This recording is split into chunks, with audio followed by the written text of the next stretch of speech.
Jack has been asked about more details concerning getting into a garter carriage and then reassembling it.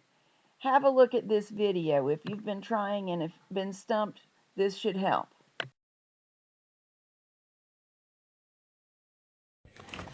We're going. All right, now we're putting that corner screw in, and I am holding the lid very tightly. Now the next one I do is the other corner, and it's actually under this rubber wheel right here. Can you see that? We're looking at the hole. Can you point to it with the I screwdriver? I will, and what I do is I lift this up with one hand, holding the cover to the lid with the other hand, which is why the poor lady couldn't see what I was doing. But see this screw hole right here? Yeah. Okay.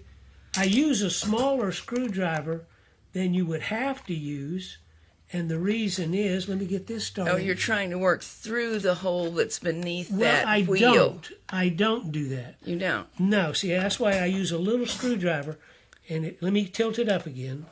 I don't want to lose my lid. See, I use a little screwdriver so it'll go right past the lid in the raised position. There you go. Okay, once these two are in place, pretty much you won't get the distortion of your slides. Until those are in place, your slides could slip out of alignment. Okay, do me a favor and all of our watchers a favor.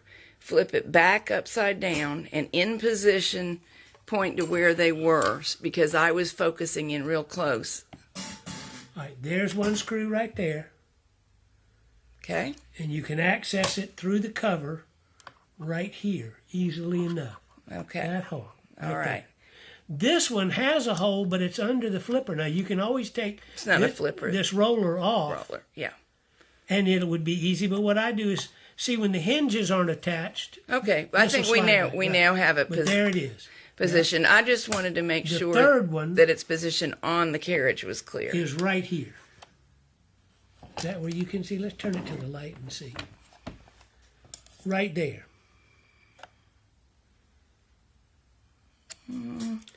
If you lift up your brush and your needle guide, it's right there.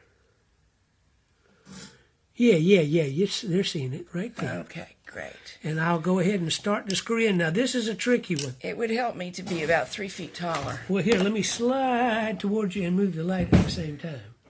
All right, here's what I do for this. I'm glad they can't see the position I have to get to do this. I won't tell. Please don't.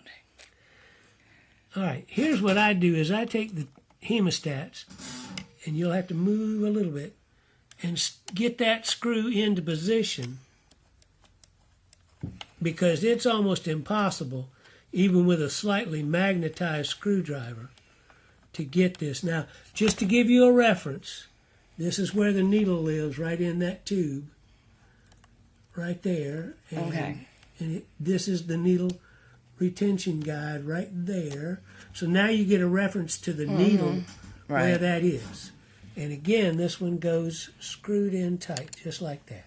Point with the screwdriver to where it just went in. Right there. That's what I thought. Okay. And I'll move the needle out of the way again. I'll move the light around here like that. How about that? Very good. All right. Now, this part's done. We're not going to worry with the, circlip. That's another video. That's another video. And she didn't have that problem. She did have one other problem that we're going to talk about. Ready. She had one other issue, and that was these hinge pins right here and right here. Now, I'm going to put them back in. Big fat hand in the way again. But they go in threaded part first.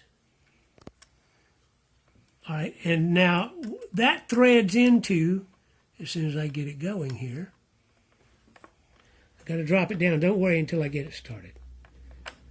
All right, that threads into this piece of metal right here. This pin threads into the metal, goes through this, and it'll come out and go through that. And that's the hinge for the lid. Now, her problem was she said these hinge pins are stuck. And she said, where do I squirt the croil? Well, you have to squirt the croil right in through there. That's going to be the end of the threads right here. But I would say put a squirt on this side of that metal piece and a squirt on that side of the metal piece. Then it'll have to On creep both in. sides, it'll creep into those threads. And let me put these in real quick. It helps to lay it down to actually do this. Well, you put them in. May I talk about coil for a minute? Sure. I have used it at Jack's suggestion and thought the darn stuff didn't work because nothing seemed any looser. Came back several hours or the following day and presto. So it takes a little time to do its work, in other words. Do not despair. Yeah, it is an oil that creeps. It doesn't run. And my suggestion is put just a squirt on either side of the metal rod, and then wait a couple of hours and give it another little squirt, and do that several times for a day, and then come back tomorrow and try to loosen them. That's what we've had incredible success with things that seemed frozen just beyond hope. Right. But it's not instantaneous. Now there it is in tight, and the camera is not going to be able to show you, but I can point to right there is the butt of that screw where the threads are. Are you getting anything? I think so. I'll try this one. Maybe you can get it up higher. But right there. See, I'm touching the end of that bolt, and it's right behind that yellow plastic. So if you put your little straw right up in here, and you had it... squirting coil. Yeah, for squirting coil. Now, squirt down on this side, flip it over, squirt down on this side, and then it doesn't hurt to spray some right in there. Now, is it going to be hard on the plastic? Do we need to take it off the plastic? No, Sure? This particular compound is not going to do it any harm, and it's not going to stay there. It's going to drip out. And I do have to warn people, the darn stuff stinks. It smells wonderful if you ever had anything stick good. I don't think it's lethal, but it is smelly. Now, what you saw me do was put this in with a small cross-point screwdriver. To get it out, my recommendation is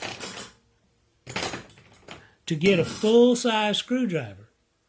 It'll go just right inside there, but you see, you can do like this and get your hand behind it and get some real serious so you can get some torque. mechanical advantage there. And that first little turn, once you get that, then it'll come on out. But you see, this one's so handy for putting them in, but I'm not having to use much pressure. A full-sized one, you've got a lot better bite on those cross points, and you can really get some bracing over here and really push down and get that first little twist. I don't think most of our knitters, although they're sturdy, all-purpose ladies, have quite the torquing ability you do. Well, they're pretty good. I've seen some of these girls, and they know exactly what I mean about giving it a quick, hard turn. Maybe that'll do the trick. Yeah, but that ought to get her going, and then your hinge pins are back in place. Now, my suggestion is disassembly. Take the hinge pins out first. It makes it easier because this cover will drop back to get your screwdriver into this screw. And you have better access. Yeah, a little bit better. Not much, but a little bit straighter angle. But there you go. Now, she said she had no trouble with putting these 3 screws for the drop-down cover in. It's okay. We're good.